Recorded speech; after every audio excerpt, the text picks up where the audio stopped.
আমাকে বলেছিল 12টার মধ্যে রেডি হয়ে থাকতে।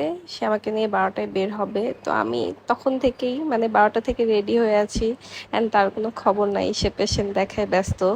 ওয়েট করতে করতে বৃষ্টিও অনেক জোরে চলে আসছে। আমি ভাবছিলাম যে আজকে আর যাওয়া হবে না। তো এই যে দেখেন ফাইনালি চলে আসছে অ্যান্ড কয়টায় আসছে দেখেন, এসে আবার রেডি হচ্ছে। 2:30 বেজে যাচ্ছে। তো এত দেরি হওয়ার কারণে আমি আর বের হতে চাচ্ছিলাম না, বাট সে বলছিল যে না, আজকে যেহেতু বের হওয়ার প্ল্যান আছে অবশ্যই বের হবো। তো নিচে নেমে গেলাম।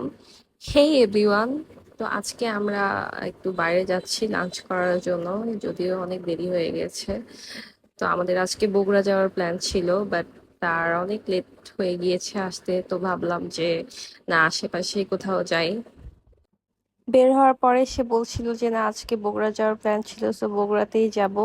তো সে সেইভাবেই যাচ্ছে অ্যান্ড এত জোরে বৃষ্টি নামলো, আমি তাকে বললাম যে বগুড়া যাইতে অনেক দেরি হয়ে যাবে, চলো আমরা আশেপাশে কোনো রেস্টুরেন্টে যাই। তো এই তো আমরা এখন ব্যাক করে আবার অন্য একটা রেস্টুরেন্টে যাচ্ছি, রুট 6, অ্যান্ড যে দেখি বৃষ্টির কারণে সেটি বন্ধ। তো ওইখান থেকে আবার ব্যাক করে আমরা আরেকটা রেস্টুরেন্টে গেলাম, চুরিপট্টি। সেইটাও বন্ধ ছিল। ওইখান থেকে আবার আরেকটা রেস্টুরেন্টে আসলাম। এটার তো নামও মনে নাই, এটা পিটিআই স্কুলের অপোজিটে, এইটাও বন্ধ ছিল। তো পরে বলল যে না, তারা অর্ডার নিবে, বাট ওইখানে জেনারেটর ছিল না, কারেন্টও ছিল না, যার কারণে আমরা শেষমেশ ডিসাইড করলাম যে না, ফুড প্যালেসে যাব। নওগাঁতে ফুড প্যালেসের খাবারটা সবচেয়ে ভালো লাগে, বাট এখানে ডেকোরেশনের জন্য খুব একটা আসতে ইচ্ছা করে না, একটু অন্ধকার টাইপের। তো যাই হোক, আমরা বসেই তখন অলমোস্ট 4:30টার মতো বাজে। আমরা বসে আগে খাবার অর্ডার দিলাম, বিকজ অনেক বেশি হাংরি ছিলাম দুইজনই। তো আমরা এখানে বসে গসিপ করছিলাম যে আগে এই রেস্টুরেন্টটাতে অনেক আসা হতো, মানে ছোটবেলায়।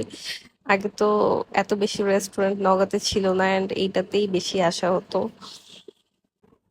ফাইনালি খাবার এসে গেল এন্ড খাবারগুলো এত বেশি মজা ছিল, মানে খুবই মজা করে খেয়েছি দুইজনেই। প্রত্যেকটা খাবারই অনেক বেশি টেস্টি ছিল। মানে ফুড প্যালেসের খাবার অলওয়েজ দি বেস্ট। খাওয়া দাওয়া শেষ করে তাকে বলছিলাম যে বাসায় যাই, বাট সে বলছিল যে না, আর একটু ঘোরাঘুরি করে দেন বাসায় যাব। তো এই তো আমরা বের হয়ে যাচ্ছি। ঘুরতে যাওয়ার তো তেমন কোনো জায়গা নাই, তো সে ঘুরতে ঘুরতে রাজশাহী রোডে নিয়ে আসলো এন্ড আমি বললাম যে আমার কয়েকটা পিক উঠায় দাও। পরে সে হঠাৎ করে বলল যে চলো তোমার একটা ভিডিও মেক করে দেই। তো পরে সে বলছিল যে ওটা একটু খোলো, কখন যে সে এখানে পাপড়ি রেখেছে। একটু পিকচার্স উঠে নিচ্ছিলাম এন্ড ভিডিও করে দিচ্ছিলাম, এন্ড এগুলো সব করে দিচ্ছিল আমার পার্সোনাল ফটোগ্রাফার। তো আজকে আমাদের বিয়ের 100 ডেজ হয়েছে, যার কারণে আমরা একটু ছোট করে সেলিব্রেট করছিলাম। And that's all for today. Goodbye. के वो पंखों में खुशियाँ उड़ने लगे।